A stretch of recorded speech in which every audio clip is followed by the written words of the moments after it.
Cash flow describes the direction of money to and from an individual or a company.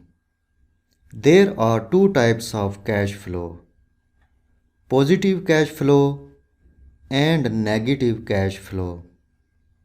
Positive cash flow represents money is coming to the individual or received.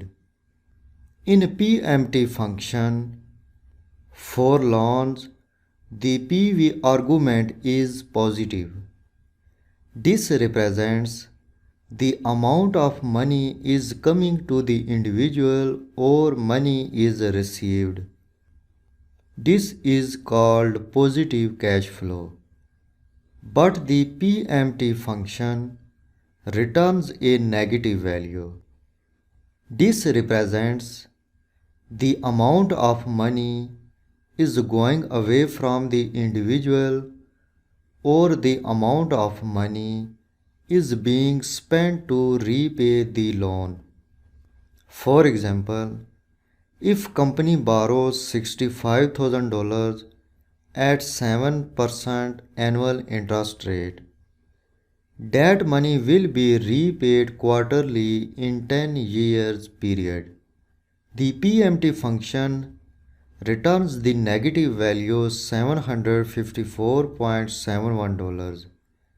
It means that company will repay $754.71 in each quarter within 10 years at 7% annual interest rate. In other words, you can say money is going away from the company or money is leaving the company. This is called negative cash flow. Conversely, in PMT function, for investments, the PV argument is negative. This represents the amount of money is spent or invested. This is called negative cash flow. But the PMT function returns a positive value.